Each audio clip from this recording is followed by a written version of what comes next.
The BMW Race Days Compact Cup is brought to you in association with Gaz Shocks.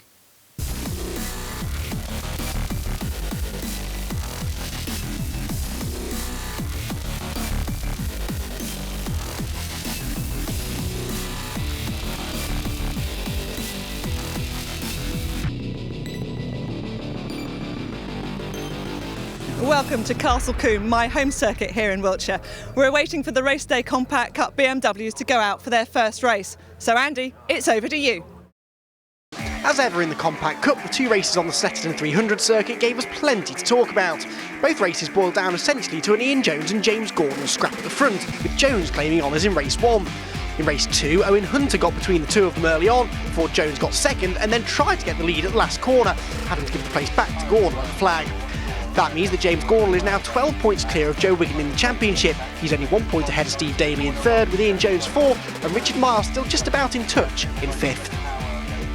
Cars lining up on the grid then ahead of our first race of the day here at Castle Combe, and here is the grid. It's Richard Miles in a return to form on pole position with Owen Hunter alongside him on the front row. Joe Wiggin and Jim Benson make up row 2 with Steve Daly and James Gornall on the third row. John Watt and Matt Smith make up row 4. Sam Carrington-Yates and Paul Hinson round out the top 10, and it's Declan McDonnell and Simon Walker-Hansel on row 6.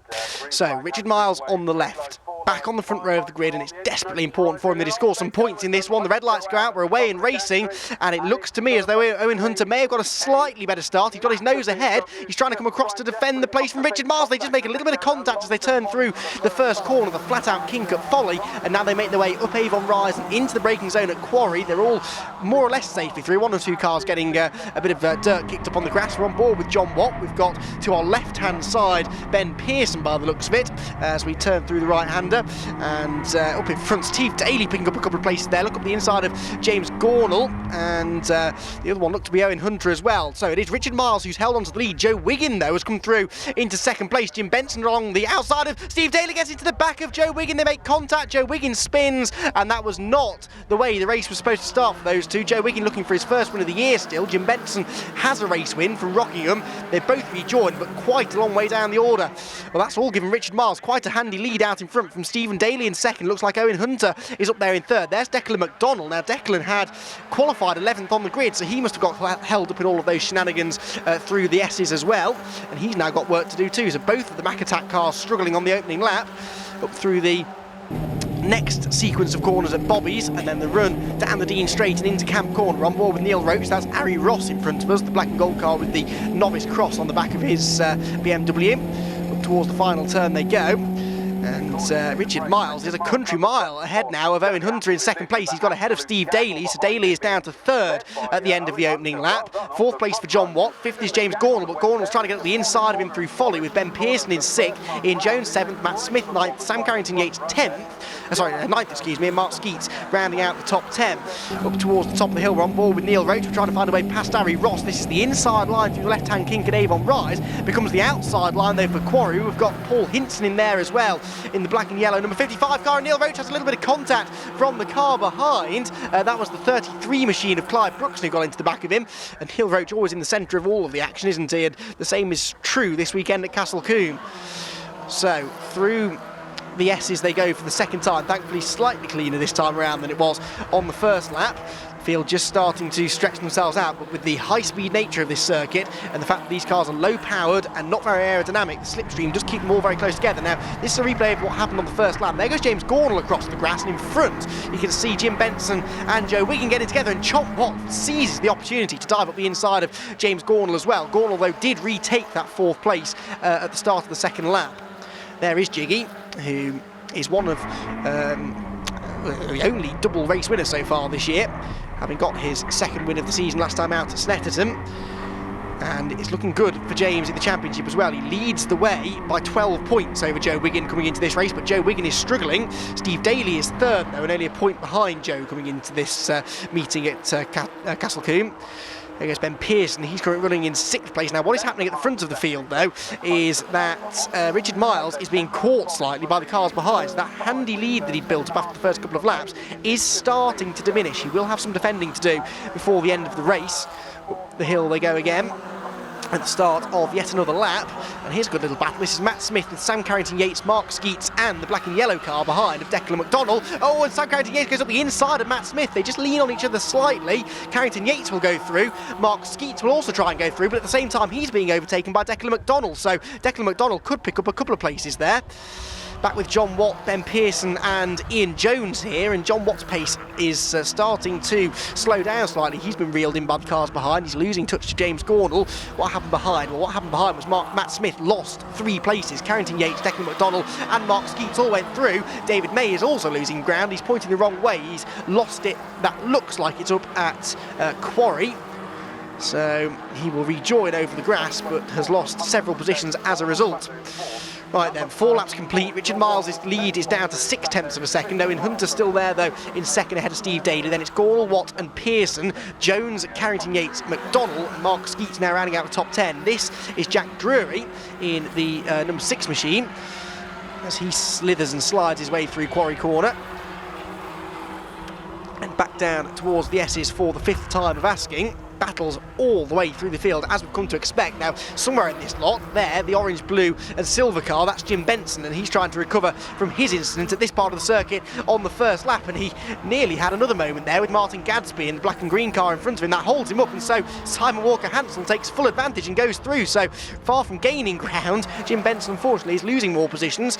Behind him, Paul Hinson nearly lost control of his car as he dipped a wheel out onto the grass. Walker-Hansel now goes up the inside of Gadsby into Tower. That was a nice little move. Could Jim Benson follow him through? He's going to try, and he just about manages to get his car up the inside, gives him the inside line for Bobby's, and now Jim Benson does find a way past Martin Gadsby, but only after Simon Walker-Hansel had done it first.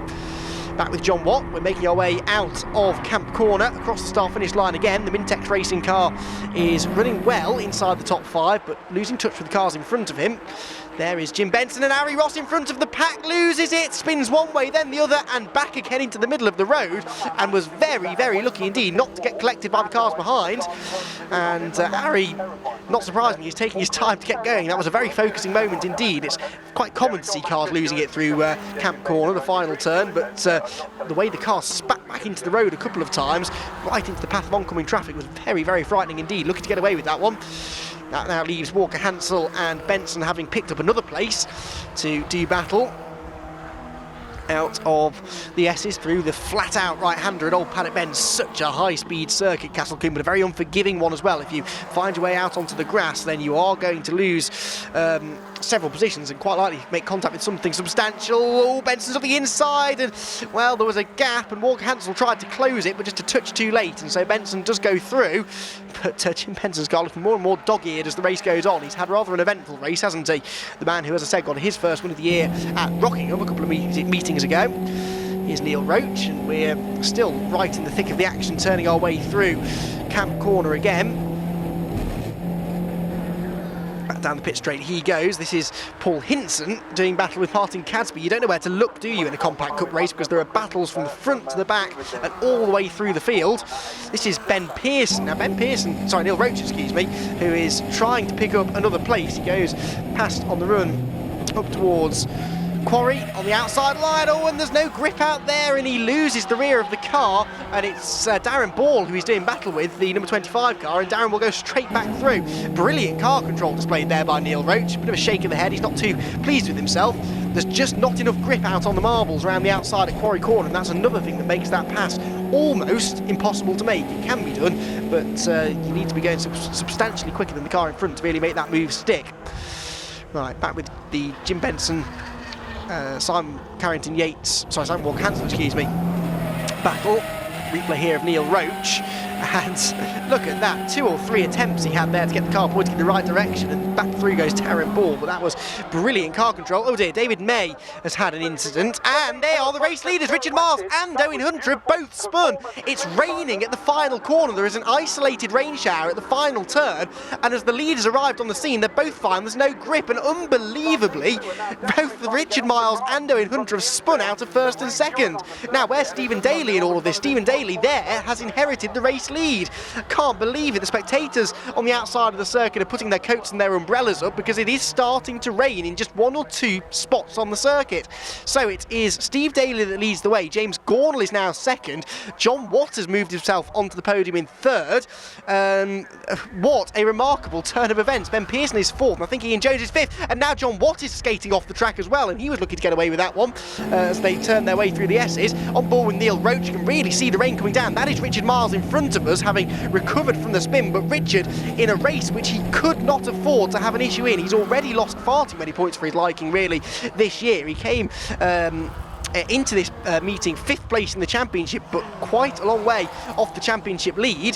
There's another car there with its boot open, which I think was James Nutbrown. But yes, Richard Miles needed points out of this race weekend. The race win would have been just what the doctor ordered. Miles does now go through on the inside of Darren Ball, and Neil Roach tries to follow him through but can't quite do it. But this now has put Richard way down the order. So let's see then, on to the final lap of the race. Stephen Daly it is who is coming through with a very, very healthy lead now, actually. By my reckoning, Richard Miles has dropped outside the top 10 and Owen Hunter outside the top 15, so they've both lost an awful lot of points out of that moment at the final turn. A remarkable turn of events, but it's played beautifully into the hands of Stephen Daly, who looks like he's about to become our second 2-time race winner of the year. Stephen won all the way back at Brands Hatch Indy Circuit at the start of the season. Since then he's been there or thereabouts, and that is why he's up there in the championship. Coming into this meeting at Castle Combe, Steve Daly is third in points. He's been scoring the points consistently, but now he looks like, fingers crossed, he's on his way to his second race win of the year. Didn't really have the pace to go with Miles and Owen Hunter, but this is motor racing. When the opportunity presents itself, you have to take it, and Steve Daly is now only a handful of corners away from his second win of the season. This is the Simon Walker-Hansel Jim Benson battle, which is still raging. At some point, Simon Walker-Hansel's found his way back ahead of Jim, up towards the completion of their final lap they're going, but here at the completion of his final lap is Stephen Daly, and Stephen Daly rounds the final turn, gets past one more slow runner and takes the checkered flag in a remarkable end to that race. Steve Daly it is that wins it. James Gornall comes home in second. Third place for John Watt. Fourth position will go the way of Ben Pearson, with Ian Jones in fifth, Sam Carrington-Yates sixth, seventh for Declan McDonald, eighth is Mark Skeets, I think, yes, just about holds off Matt Smith, who is ninth, and Jack Drury gets himself into the top 10 for I think the first time this year. So Stephen Daly justifiably is very, very happy about that. More valuable points to his championship campaign and back to winning ways for the first time since Brands Hatch at the start of the year. He takes the win by nearly 4 seconds in the end over James Gornall in second. John Watt is third, Ben Pearson fourth, and Ian Jones fifth. Sam Carrington-Yates sixth, Declan McDonald seventh. Then it's Mark Skeets, Matt Smith and Jack Drury rounding out the top 10. Richard Miles ended up 11th, whilst Owen Hunter ended up down in 16th. That was not the result they were hoping for. Further back, you see the likes of Aaron Morgan down in 21st, Harry Ross 23rd after his spin. Then outside the top 30 we've got 34 cars to the end. Andrew Partridge, David May, Joe Wiggin and Oliver Smith, all retirements. Rain definitely played into that one. Shows some of my up north skill there. Luckily the rain came at the exact right time for me. I seen the spits just as I entered the corner. Two of the guys in front of me just spun, and it was a lucky guess which way I went.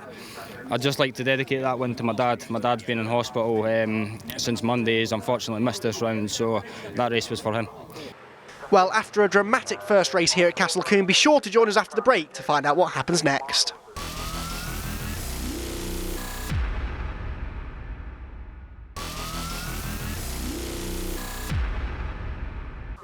Hello and welcome back to Castle Combe, where race number 2 of the BMW Race Days Compact Cup is about to get underway. We have bright sunny conditions again, complete opposite to what we had at the end of race number 1. Here's how the grid lines up. It's Owen Hunter and Joe Wiggin on the front row, Steve Daly and John Watt row 2, with James Gornall and Sam Carrington-Yates on the third row. Row 4 for Richard Miles and Matt Smith, row 5 for Paul Hinson and Simon Walker-Hansel, with Declan McDonald and Ian Jones rounding out the top 12. So bright sunny conditions then, we watch for the red lights to illuminate, and when they go out we will be away and racing. So the red lights are on, they go out.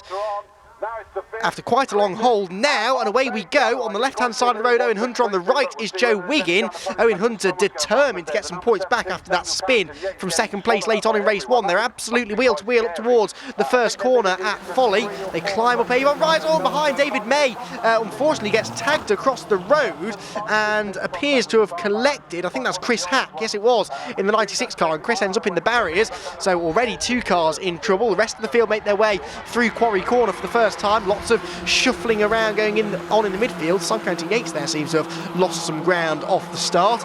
They make their way now down towards the S's for the first time, and it is still side by side for the race lead. Only now does it settle out with Owen Hunter in the lead, with Joe Wiggin down to second. Steve Daly is there in third position, fourth for James Gornall, fifth John Watt. All cars on the grass further back, one of which unfortunately is Ian Jones, and that's significant because Ian is a major player in the championship as well. Fourth place coming into this weekend, so he needs to try and fight back again. So down towards Tower they come. Simon Walker-Hansel there on the inside of Darren Ball as they turn their way. Sorry, Richard Miles, excuse me. Darren Ball just in front of them. Turn their way through the right-hander at Tower, now through Bobby's. We're on board with John Watt, the leading group of cars just in front of us, and the safety car has been called, and it was quite a late call. You can see the yellow flags and the safety car boards out, but, well, a few drivers not quite realising. Luckily, I don't think any contact was made there, but that was a bit of a close moment. But the safety car has been called. This is because, I would presume, of Chris Hack's car being parked on the outside of Folly. There is the safety car. It's going around very slowly to pick up the field, and it will pick up our race leader, Owen Hunter, with Joe Wiggin there in second place, third place Steve Daly, fourth James Gornall, and John Watt there in fifth position. So the safety car has been called in. It was a bit of a late call, and you can see it's caught a few drivers out. The top 2 have gone, and there's a bit of a gap back to Gornall, Daly and the rest of the field behind. So it is Owen Hunter leading the way, but Joe Wiggin immediately going on the attack as they make their way up Avon Rise towards Quarry Corner. We're on board with Steve Daly. Just in front of us is James Gornall. Oh, look at Joe Wiggin. He has yet to win a race this year, remember. We've had 7 different race winners so far. We're looking for our 8th. He's just made a bit of a mess there of the extra quarry. That gives James Gornall the gap up the inside of him into the S's. They swing through the right, through the left, and, well, just about Joe Wiggin hangs on. Owen Hunter will be loving that in his mirrors, because the more they trip over each other behind him, then the further away he may be able to get. And if he can start breaking the toe to the cars behind, that is good news. Down towards Tower Corner they come. The leading quintet of cars starting to bunch themselves back together slightly here. Certainly Owen Hunter isn't escaping just yet. Wiggin second, Gornall third, Miles fourth, Watt in fifth position, and then a slight gap to Ben Pearson, I think that was, in sixth place. Through Bobby's and then Westway, the right-hand kink on the exit of the chicane, and down Dean Straight and into Camp Corner. We're on board again with the number 31 car of John Watt. Beautifully turned out car this is. John got himself a solid third place in the end out of race one. That was good championship points for him. He was sixth place before the 2 races here at Castle Combe in the championship, so he's bringing himself into championship contention. Back across the start-finish line they go again, and they are definitely getting closer together now, aren't they, than they were a lap ago. We believe we have time for 2 more laps, I think, of the Castle Combe circuit before the checkered flag comes out. And again, James Gornall in front is attacking for second place. He's trying to go around the outside of Joe Wiggin. That's very ambitious. He's out on the marbles, and it was never likely to work. But what it does do now, though, is it leaves the door wide open for Steve Daly, who carries much more momentum off the corner, gets to the inside into the S's, and maybe about to pick up third position. Can he go through on the inside? The answer is no. Just about. James Gornall is able to hang on, but Steve Daly tries to switch back on the exit. This again, though, puts him on the outside line through Old Paddock Bend. They make their way through Hammerdown now, this next left-hander, and James Gornall just about gets in front. But look, just from that couple of corners of side-by-side racing between these two, it's allowed the leading duo just to build up a slight gap. And so James Gornall, Steve Daly and John Watt now really need to work together to try and close back in on the cars ahead. Through Bobby's, through the right, through the left, over the curbs. Always full commitment, isn't it, from Compact Cup drivers? This is why it's such a popular championship, not just for the drivers, but also for spectators. You see the very large crowd here at this summer race day meeting at Castle Combe. And fantastic to see Club Motorsport getting the recognition it deserves. And you can see why, when the racing is this intense and this close and this dramatic as we saw in race one, no wonder people are coming in to see what's happening. Oh, on board with John Watt, there's a gap at the inside of Steve Daly, sort of. of. He has to take to the grass to make the move stick. Even now, he's not quite finished the job, though, and Steve Daly's trying to come across to defend. Daly has the inside now from the left-hander at Avon Rise and will hang on to the race leaders. Joe Wiggin is throwing absolutely everything in his attack of Owen Hunter here. In doing so, though, they're holding each other up, and so James Gornall's now making this a three-way fight for the race lead. Down towards the S's they come again, and Owen Hunter it is who's just about hanging on here from Joe Wiggin, but Joe is doing his level best to find a way through. Through Hammer Down they come again and in towards Tower Corner. This is a potential overtaking opportunity. We're on board with John Watt again further back. This, I believe, is the penultimate lap of the race. We're actually going to get time for one more lap after this one. Further back, number 22 machine is Steve Drury, and he's got Jack Drury right behind him. So the two Drurys getting themselves together. There is Sam Carrington-Yates, though, and he is a long way down the order. He's about 20th position at the moment. Neil Roach here, he's got Paul Hinson and Jim Benson in front of him. These three have spent quite a lot of time together this weekend. This is a battle that's going on for about 8th position, I reckon. Towards Camp Corner they go. Right, across the start-finish line, onto the final lap. Owen Hunter is still hanging on to this one. Joe Wiggin has actually dropped back slightly at the start of this lap, which means he's not close enough to attack on the run towards Quarry. He, I don't think, has to worry too much about defending from James Gornall, though, does he? Well, he does actually. He drives down the middle of the road just to try and put James Gornall off from going for the move. James instead tried the outside line, but we've already found out earlier on that that doesn't really work. So they stay in the same sort of order. Ooh, all sorts of silliness going on behind. Jim Benson gets into the back of Paul Hinson. They both get sideways, and Jim Benson, in fact, is the big loser because not only does he fail to get past Paul Hinson, but Neil Roach and Mark Skeets go back past him as well. Right then, half a lap to go for the leading three cars. Any one of these three could still win it, but it's all going to come down to whether Joe Wiggin can get close enough at any point to attack race leader Owen Hunter. This is a possible overtake opportunity down towards Tower. Look ahead, he's going for it on the inside line. Joe Wiggin's gone for it. They make a little bit of contact, a bit of paint is traded. Out wide goes Owen Hunter, but Wiggin has got to the inside. In towards Bobby's they go for the final time. Wiggin goes through, and James Gornall as well. James Gornall goes into second position. So for the second race in succession late on in the day, Owen Hunter is going to lose positions, having previously been on for a really good result. Third is still good points, but I don't think he's going to get the race win. One more corner to go. Joe Wiggin with his headlights ablaze, I think, will just about hang on to this one. Out of the final turn, James Gornall gets a good run out of the final corner, but he can't quite get there. Joe Wiggin takes his first race win of the year. James Gornall comes home in second. It is third place, I think, for Owen Hunter. Fourth position for Steve Daly, a good weekend for him, and fifth for John Watt. Then a bit of a gap back to Matt Smith in sixth, seventh Declan McDonnell, eighth Neil Roach, ninth Paul Hinson, and 10th position for Mark Skeets. This is Harry Ross. He's a lot way further down the order in 19th position. Just behind him, though, is Sam Carrington-Yates. Another potential championship contender, can only manage 20th out of that race. So the rest of the field make their way across the start finish line after what was another breathless encounter for the BMW Race Days Compact Cup. Down into the final corner comes Jim Barrett. He is finishing outside the top 30. Oh dear, right in front of him there's a spin for Simon Welch, who loops it around and will lose a couple of positions there at the end of the race. Comes across the line in the end in 29th position. So Joe Wiggin it is who takes the race victory, and a potentially very important one, because again that brings him into contention with the points now. James Gornall is second, Owen Hunter is third, Steve Daly fourth, John Watt fifth, then Matt Smith, Declan McDonnell, Neil Roach, Paul Hinson and Mark Skeets round out the top 10. Jim Benson was 11th, Ben Pearson was 12th. Other notable names, James Nutbrown is 14th position, Sam Carrington-Yates only 20th. Further back we can see the likes of Craig Jameson 23rd, David May is 25th, Barrett rounding out the top 30. We lost Simon Walker-Hansel, Richard Miles, Chris Hack, Andrew Partridge and Ranjan Chakraborty. I know, and I was pushing hard, and I had more pace at the top end. He was fast through the corners and really quick through the chicane, and I just got a great run up the hill, and it just worked like a treat. And then I just got him at the top end. There was a little bit of a gap, and I just went for it, and I got it. And so now he drove well, but that was brilliant. I just want to say thanks to the team. Well, after two incredible races here at Castle Combe, this is what the championship looks like. James Gornall is 9 points clear of Stephen Daly at the top, with Joe Wiggin only 12 points off the lead in third. Ian Jones and John Watt both still in contention, fourth and fifth. Well, it's been a thrilling day of action here at Castle Combe, and we're hoping for more of the same next time out at Donington. Be sure to join us to find out what happens.